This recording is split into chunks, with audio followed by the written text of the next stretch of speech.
be with you. A reading from the Holy Gospel according to St. Luke. Someone in the crowd said to Jesus, "Teacher, tell my brother to share the inheritance with me." He replied to him, "Friend, who appointed me as your judge and arbitrator?" Then he said to the crowd, "Take care to guard against all greed. For though one may be rich, one's life does not consist of possessions." Then he told them a parable. There was a rich man whose land produced a bounty harvest. And he said to himself, "What shall I do? For I do not have much space to store my harvest." Then he said to himself, "This is what I shall do. I shall tear down my barns and build larger ones. Then I shall store all my grain and other goods. And I shall say to myself, and now, as for you, you have many good things stored up for many years. Rest, eat, drink, be merry." But God said to him, "You fool, this night your life will be demanded of you, and the things you have prepared, to whom will they belong? Thus will it be for all those who store up treasure for themselves, but are not rich in what matters to God."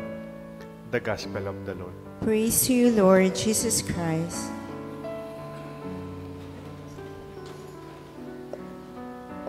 In the name of the Father, the Son, and the Holy Spirit. May tatanong po ako sa inyo, huwag po kayong magalit sa akin, eh. I hope you don't get offended. Do you think how much more time do you have? Do you think you have more time? Estimate ho ninyo, mga ilang edad ninyo pag yun na yun. Meron ba kayong estimation? We do not know, Parang we're always deceiving ourselves. We have time. But are you sure you have time? Only God knows. In Diyos mo po yung mikibalo. I'm thinking of an example, but I apologize. Gamitan ko na mo po yung experience ko kayong pamilya ko. Last Saturday, napon, magmisa ko po. Ati ko pagmisa, metaya po lagi na Jojo Bravo. 50 years old ya mo po. Pagmisa taga Villa Dolores la po yata rin pamilyada. And then, 50 kay nakana nga ako po na. And then I realized, ipapa ko. Metaya naman 50. 1945, 1995. And then I realized also, my brothers, at Luke po may kakapatad, ako po yung pangane, ako piyaka mato, hindi tangadwa akong wali,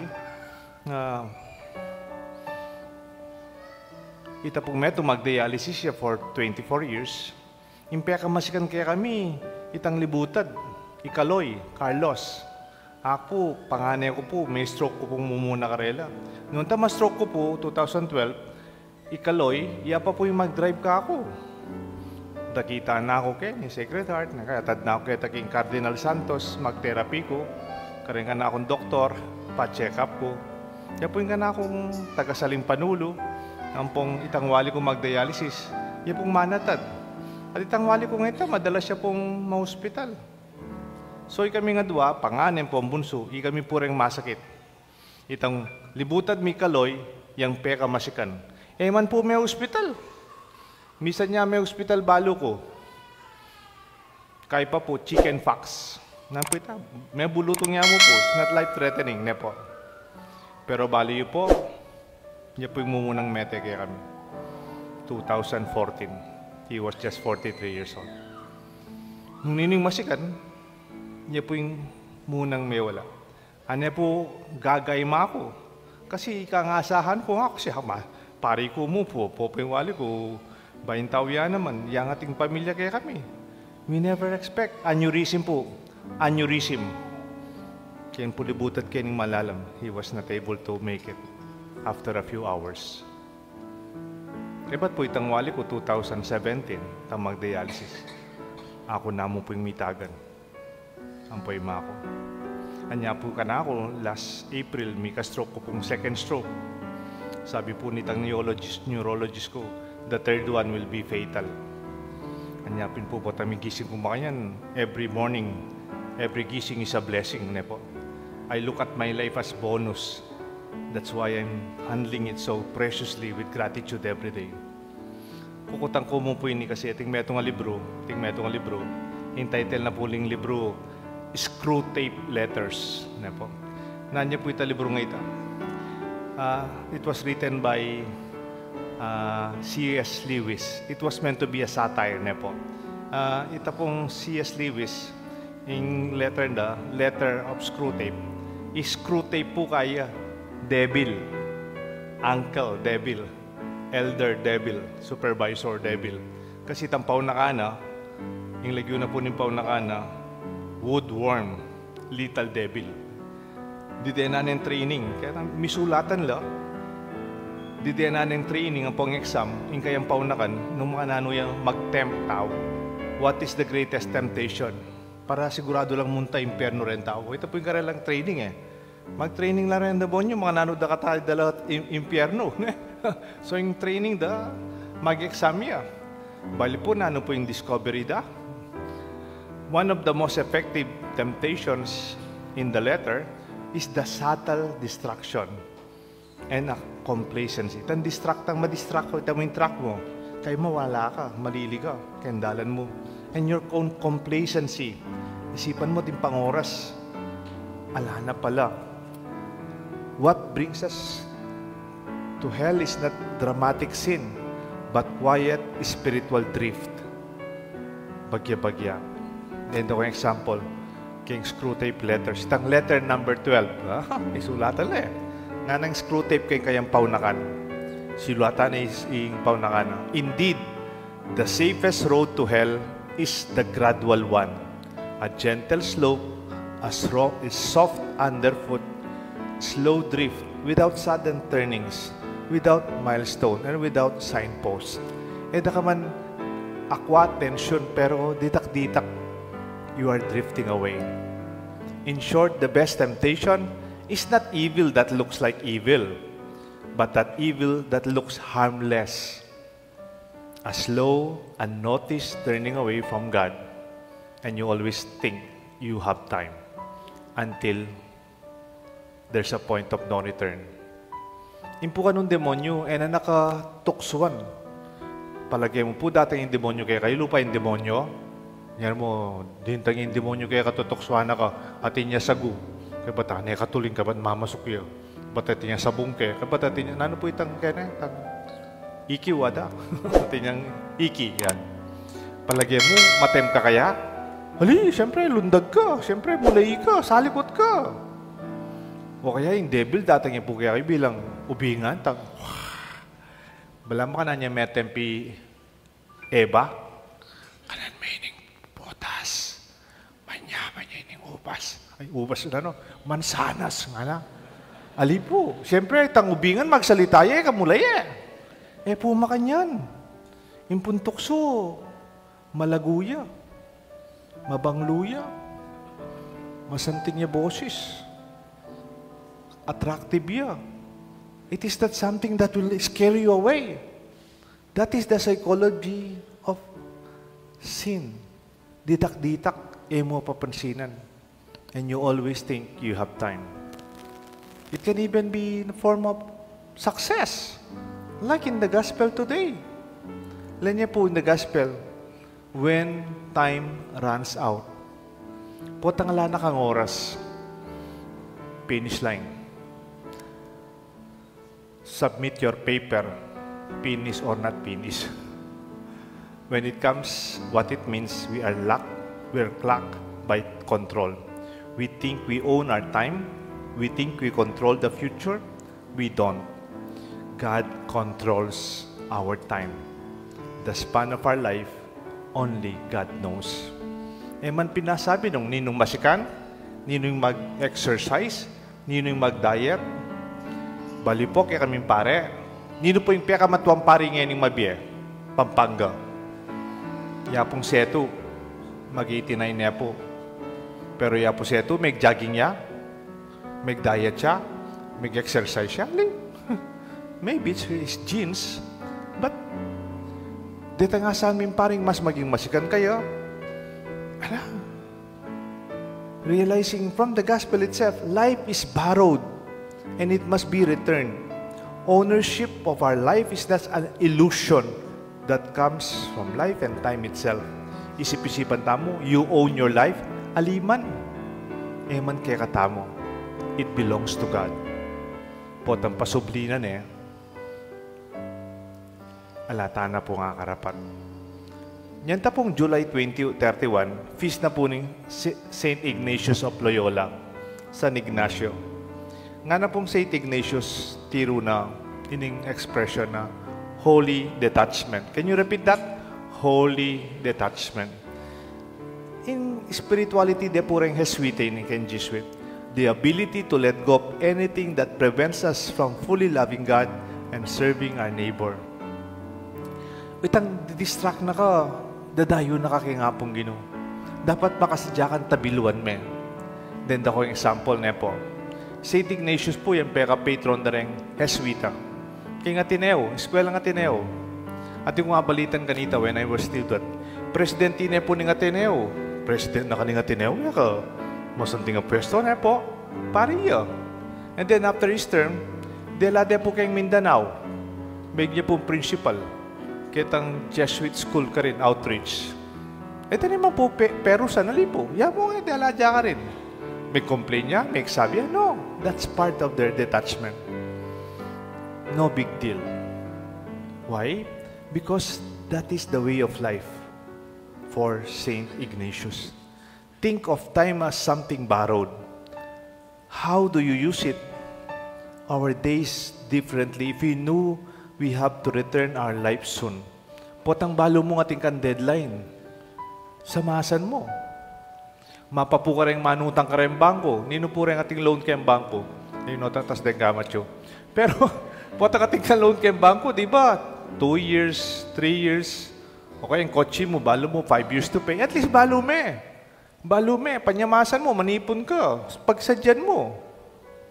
Pero, itang biyeta mo, peparam na yung nga pong Ginoo, subli taya, man balo kapilan. Sana namo nun din, na mapla pureng dilata ne po, may dilata, kaya talalam nating makabit expiration, ana. O kaya rin panulutin tayong expiration. Balo mo pa, managing time mo. Sana itamo, titamo kayo ng gulo tamo, titang expiration, nga na kayo. Ala, nobody knows. Man thought that he had years ahead. The gospel today, he had only hours. And so do we, perhaps. And when we hold on time like a possession, you panic at it, and then you lose it. But when you hold time like a gift, you savor every moment, use it well, and be always grateful. At ipong kaluguran na pari, ilagyo na Father Edwin Belay. Makabit siya po kayong Kabanatuan. At niya pong cancer, Father Edwin Belay. 3 times na yung migbalik yung cancer na. Nang medyo atin niya pong remission, kaya patang masali, agkat kayo po, kanita mag-Misaya Clark ang po, sapang bato. Sasapa na kami king Men of Light. Every day, Father Belay, magpapadalaya po ka na ako message. Every day, alas 4 rin nga bak, alas 4:30 rin nga bak, matutod ko pa yung mangising ka na ako yung message na. At yun yung message, every day, atin niya pong cancer yan. But at the end of his message nga na, every day, every gising is a blessing. Balo na po ito. Huling balo na, may ka-cancer na yung may katatlo. Anyapin po, maybe, we can know how to value our time only if we know, only God knows. What is missing in the gospel, therefore? Nan po yung kulang kay Ebanghelyo. He worked well, masipag niya po, tanim man asisi, ala naman kasalanan. He harvest well, he's successful, and naman kasalanan, successful niya. And naman kasalanan, dakalya po ani. There's no mention that he abused anyone. He did not even commit sin. Wala na po sinabing may kasalaya. But maybe, he omitted something. Ala naman po, sin of commission. Pero po, natin niyang omit. Natin niyang agawang mayap. Kasi lenmiyan po, he asked himself, what shall I do? Nanggawan ko nga na. Kasabi ni sarili, no? Because one of the most dangerous illusion we live is the idea of mine. Kako, akin. My life, my time, my plan, my future, my properties. The rich man in the gospel. My barns, the grain that I have, my goods, my future. But at the end, nothing was truly his. In fact, even engaged in monologue. Bali po itang monologue, tang mag-monologue ya. Kasabi na mo yung sarili na. In dialogue, at kang kasabi kaliwa. O communication. Pero mag-monologue, yalan niya po na. What he said to himself po, and sinabi kay sarili na, what shall I do? Kinanay pa yung sarili na. I do not have space to store my harvest. Ba't peki batanay pa yung sarili na? And he said to himself, sabi na kay sarili na, yung monologue kita, this is what I shall do. I shall tear down my barns and build larger ones. Then I shall store grains and other goods. And I shall say to myself, sabihan ko kay sarili ko, paksabi sa sarili niya kanyan. Now, as for you, you have so many good things stored up for many years. Rest, eat, drink, be merry.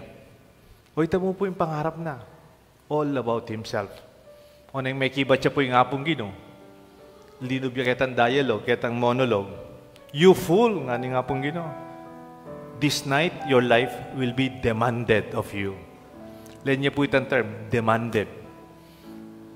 Imbur sabihin ng demanded of you, kuwanan ko na ka. Man po, sabi nga po gino. Kako yan. I say, nung kapilang kama ko, hanggang makwalta ka, hanggang magaling na rin doktor mo, hanggang pang healthy ka, when it is short time, it's short time. My dear friends, siguro nga na pa, and things that you prepared, to whom will they belong? Kanino mamunta yan? Wala na yung masinabing tagapagmana na. He did not even talk about his family or his children. It's all about himself. King seminaryo, ting pumpari ka rin, teacher mi, Father Ninoy Canlas. Itang English you fool, kapapangan po yung gagamitan na.